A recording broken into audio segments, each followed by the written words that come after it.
Welcome to my channel Ballify Vlogs. Don't forget to subscribe.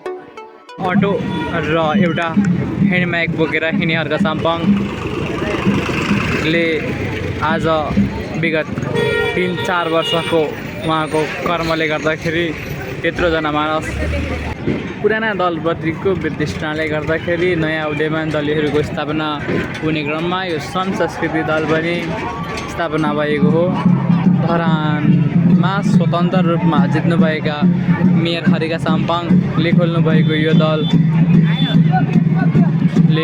पूर्वी क्षेत्रमा राम्रो पकड जमाउन सफल हुने हो कि होइन त बाँकीको दिनमा हजुरहरूलाई थाहा नै। मेयर हरिका साम्पाङ आज बेलुकामा आउने कार्यक्रम छ र यो चाहिँ बुद्ध चोकमा यसको कोट सभा हुन गइरहेको छ भने बाक्लो उपस्थितिमा मानिसहरूको जमघट यो रामपुर स्थित पुराना थानामा भइरहेको छ। उहाँहरू हरिका साम्पाङलाई स्वागत गर्नको लागि आइरहनु भएको छ। मेयर साहब अब को केही बेरमै आउनुहुन्छ जस्तो लागेको छ। बिस्तारै भिडहरू बढिरहेछ भने अहिले एकतर्फी रूपमा बाटो ब्लक भइसकेको छ जस्तो लाग्छ।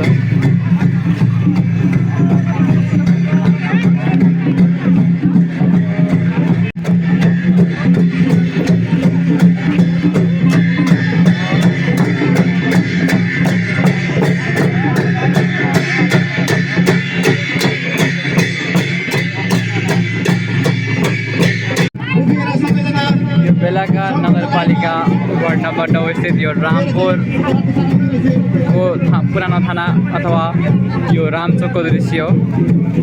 यहाँ चाहिँ मेयर हरिका साम्पाङ आउने हुनाले गर्दाखेरि स्वागत गर्न बेलाकावासीहरू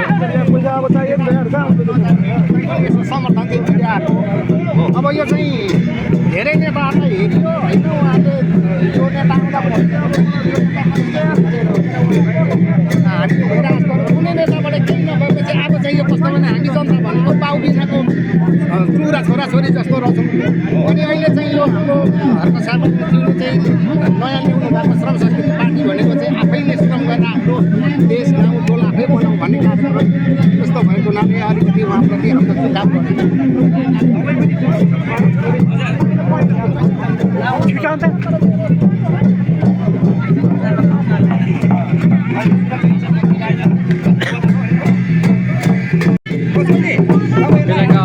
बेलाकावासीले स्वागत गर्दै हुनुहुन्छ हरिका साम्पाङलाई पनि।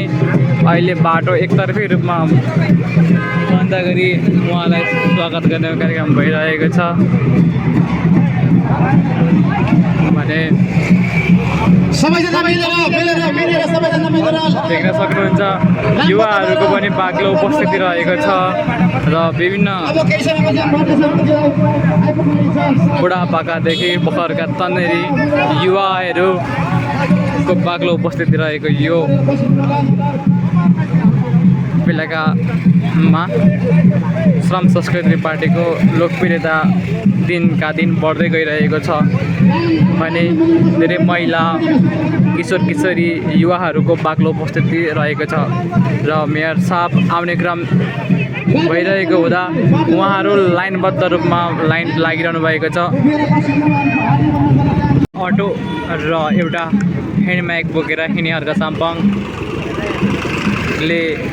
आज विगत 3-4 वर्षको उहाँको कर्मले गर्दाखेरि त्यत्रोजना मानस उहाँले उतार्न सफल हुनुभएको छ। उहाँ आउने क्रममै हुनुहुन्छ भन्ने हामीले जानकारी पाएका छौँ भने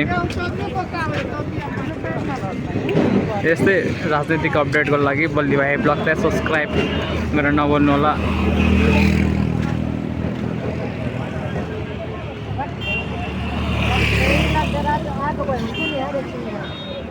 लाइन लामै छ, पछाडि सुरक्षाकर्मीको गाडी पनि रहेछ। जेएनजी आन्दोलन पछाडि यो राजनीतिक दलहरूमा एउटा वितृष्णा फैलिएको थियो। त्यो वितृष्णाको फलस्वरूप नयाँ दलहरू दर्ता हुने धमाधम भइरहँदाखेरि एउटा हाम्रा धरानका मेयर खड्क साम्पाङले खोल्नुभएको यो श्रम संस्कृति पार्टीको आज आम भेलालाई सम्बोधन गर्न मेयर खड्क साम्पाङ बेलुकाको बुद्ध चोकमा आउने कार्यक्रम रहेको छ भने अहिले यहाँ यो पुरानो थाना अगाडि यहाँ खड्क साम्पाङको समर्थकहरू नाराबाजी गर्नुहुन्छ।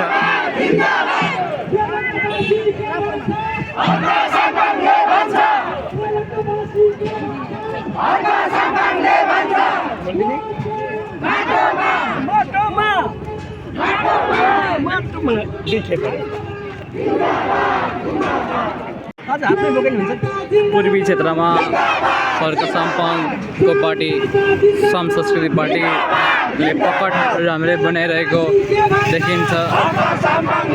अहिले बेलुकामा चुनावी माहौल तातिरहेको थिएन भने पहिलो कार्यक्रम श्रम संस्कृति पार्टीले गरेको छ। अन्य दलहरू निस्किने जस्तोमा छन्, उहाँहरू पनि केही न केही तालमेल गरिरहेको देखिन्छ।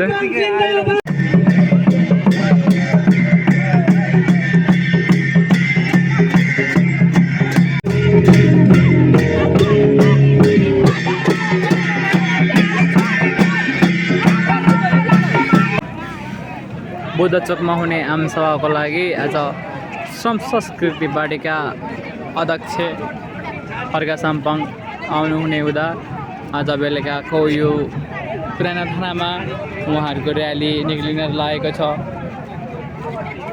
यो राजनैतिक वितृष्णाले गर्दाखेरि जुन पुराना दलहरूप्रति जुन घृणाको अवस्था आएको थियो त्यो अवस्थालाई फाइदा उठाउने पुराना दलप्रतिको वितृष्णाले गर्दाखेरि नयाँ उदयमान दलहरूको स्थापना हुने क्रममा यो श्रम संस्कृति दल पनि स्थापना भएको हो। धरानमा स्वतन्त्र रूपमा जित्नुभएका मेयर खड्क साम्पाङले खोल्नुभएको यो दलले पूर्वी क्षेत्रमा राम्रो पकड जमाउन सफल हुने हो कि होइन त बाँकीको दिनमा हजुरहरूलाई थाहा नै हुनेछ। तर लोभलाग्दो माहौल बनाउन सफल भएको छ बेलुकामा श्रम संस्कृति पार्टी। तर हेर्नेको लहरभन्दा पनि मत कस्तो आउने हो त्यो त्यसले नै निर्धारण गर्नेछ। तापनि अहिले बेलुकामा राजनीतिक माहौल नतातिरहेको बेलामा यो आमसभाले राजनीतिक माहौल तताएको छ। करिब 300 जनमानसको उपस्थिति भएको देखिन्छ र खड्क साम्पाङ आइसक्नु भएको छ र उहाँलाई स्वागत गर्न अघि बढिरहनु भएको छ।